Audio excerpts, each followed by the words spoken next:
Hello and welcome guys! Ngayon nga ipag-uusapan natin, what if kung si Sung Jinwoo ay nasa Narutoverse? So hindi ito same sa mga topic natin last time like Dragon Ball Shippuden na parang isekai story. What if pinanganak talaga si Sung Jinwoo bilang isang shinobi dito sa Narutoverse? At syempre, same skills pa din na meron siya sa solo leveling yung gagawin natin dito mga men. Iko-convert natin yung skills ni Jinwoo into jutsu and rank natin siya base sa kakayahan niya dito sa mundo ng Naruto. So meron nga akong list ng skills na meron etong si Jinwoo na sa tingin ko ay okay na para maging isang high Kage level or maybe God level shinobi pa nga siya. So malalaman natin yan mamaya sa final judgment ko dito base sa abilidad niya. At kayo din guys, comment nyo mamaya kung ano yung thoughts nyo about dito kay Jinwoo. So basically sasabihin ko dito yung skills ni Jinwoo, kung ano yung magiging pangalan nito sa Narutoverse, then kung anong type ito ng jutsu at kung ano nga ang function nito. So game, number 1 skill ni Jinwoo sa listahan natin ay ang Shadow Camouflage or yung concealment o stealth. In Narutoverse, tatawagin tong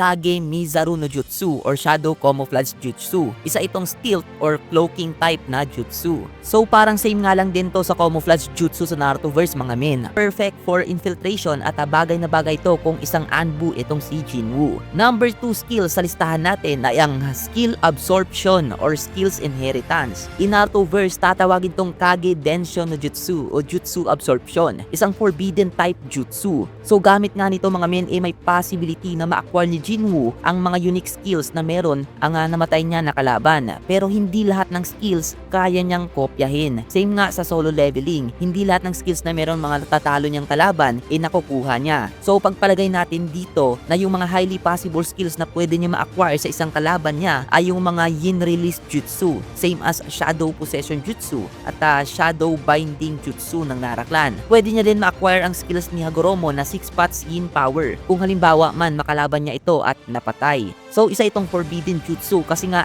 hindi niya to pwede gamitin sa mga buhay na nilalang. Kasi kung may nagustuhan nga siyang jutsu na gusto niya magaya, kailangan niyang tapusin ang specific na taong nagtataglay ng jutsu na yon para ma-acquire nga ito. So risky ang jutsu na to. Plus magiging criminal pa siya pag ginawa niya yan. Number 3 sa ating listahan ay ang Shadow Regeneration. In Narutoverse, tatawagin tong Kage Sasei no Jutsu o Shadow Regeneration Jutsu, isang medical type na jutsu. So isa nga tong healing o regeneration type jutsu na kaya niyang pagalingin yung sarili niya mga men, at isang high Kage level jutsu tong meron si Jinwoo. Kasi yung Shadow Regeneration Jutsu niya, Hashirama level regeneration. Number 4 sa ating listahan ay ang Shadow Extraction. In Narutoverse, tatawagin tong Kage Fukatsu no Jutsu o Shadow Reanimation Jutsu. Isa itong forbidden type na jutsu. So ito ang pinakamatinding jutsu ni Jinwoo para sa akin mga men. Kasi unlike na sa Edo Tensei, hindi na nga kailangan pa ng human sacrifice para ma-activate to. Need lang ng bangkay o katawan ng namatay na tao, preferably yung fresh pa namatay, para hindi pa napunta yung kaluluwa niya kung saan saan. For example nga, inatalo niya si Kakuzu, tapos ginamitan niya nito, diretso agad na ma-full control ni Jinwoo yung shadow ni Kakuzu. Tsaka mas magiging malakas pa to kumpara sa normal na Kakuzu. Imagine that mga men. Number 5 sa ating listahan ay ang Shadow Storage or Inventory.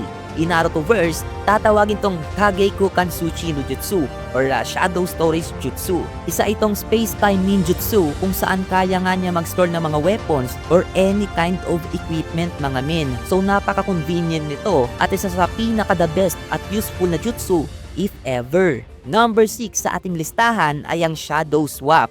In Narutoverse, tatawagin tong Kage Shunshin no Jutsu, isang teleportation or space-time ninjutsu pa din. So kaya niya mag-change position sa mga summoning shadow niya mga men kahit nasaan lupalop pa yan ng mundo. So ito ang pinaka-the best teleportation jutsu aside sa teleportation ni ika-4. Number 7 sa ating listahan, ang Shadow Army Summoning. In Narutoverse, tatawagin tong Kuchiyose Kage Gunshi no Jutsu, isa itong summoning type jutsu. So dito nga sa tingin ko, ito yung pinaka-OP jutsu ni Jinwoo. Depende kung sino yung mga ninjang na-extract ni Jinwoo, yun yung masasamon niya. So possibly, marami na din na-extract itong si Jinwoo ng mga ninja o mga kalaban sa mga past missions niya. For example nga, naka-extract nga siya ng mga Chunin level o mga Jonin level ninja. Mas magiging malakas pa ito kumpara sa regular nila na level. Dahil nga yan sa influence at lakas ni Jinwoo mga men. Isa sa malakas na Jonin level summon niya dito ay etong si Hayate Gecko.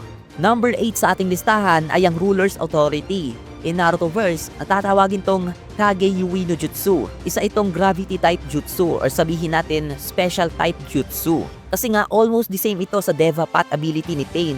Kaya nga niyang i-push or pull ang mga object o tao man. Pero ang pinagkaiba lang mga men, sa tingin ko nga mas powerful at convenient tong kay Jinwoo.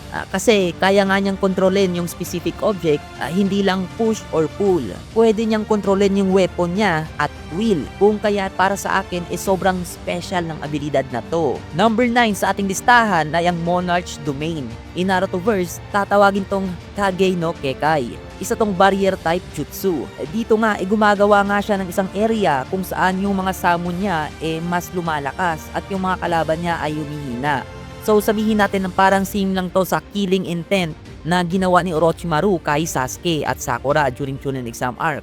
Yun nga lang kailangan gumawa ni Jinwoo ng hand signs. Number 10 sa ating listahan, Beru, Elite Summon. In Narutoverse, Kochiyose Kage Ryoshi Beru. Isa tong elite summoning type jutsu. At same level ang lakas nito sa isang tailed beast mga boy. So wag naman natin pasobrahan. Sabihin natin 2 tails lang yung level nitong summoning na to. At syempre, alam naman natin na sa solo leveling nga marami siyang shadow tulad nila Igris at Bellion. Pero dito siya lang yung pick natin mga men para balance lang. So kung sa Narutoverse nga merong Sage Mode, Sage of 6-Path Sage Mode, Tailed Beast Form, Cursed Seal at kung ano pang mga mode na yan, including yung mga Keki Genkai like Sharingan at yung mga skills ni Tsuna din like Thousand Healing, meron din si Jinwoo ng mga special skills na same sa mga ganyan. Number 11 sa ating listahan ay ang Shadow Armor. In Narutoverse, tatawagin tong Kage Yoroi no Jutsu. Isa itong chakra armor type jutsu. So kaya niyang balutin yung katawan niya into shadow armor. So parang same nga lang din to sa lightning armor ni Third Dry Kage at tailed beast form ni Killer Bee. Kung saan mas bumibilis nga etong si Jinwoo. Mas na-utilize nga niya yung skills niya at jutsu. Pati na yung mga summoning niya lumalakas. Enhanced strength, enhanced defense at paired nga with Ruler's Authority nagagawa nga niyang lumipad gamit nito mga men. So napaka-overpower nga ng transformation na to ni Jinwoo. At ang panghuli at number 12 sa ating listahan ay ang Blackheart. Sabihin na nga lang natin na isa itong Keki Genkai na mula sa clan na pinanggalingan ni Jinwoo. Benefits ng Blackheart. Una nga dyan massive stat boost. Mas enhance yung strength niya, agility, stamina, intelligence at perception. Pangalawa accelerated regeneration. Kaya niya i-heal ang sarili niya passively in seconds. Kahit yung mga malalaking injury pa yan. Parang same sa Thousands Healing ni Tsunade mga men. Pangatlo nga immense mana pool. So dahil nga dito sa Blackheart mga men sobrang laki ng chakra pool ni Jinwoo. Almost same as Naruto na siguro. Pero sa tingin ko mas malaki pa kesa kay Naruto. Kasi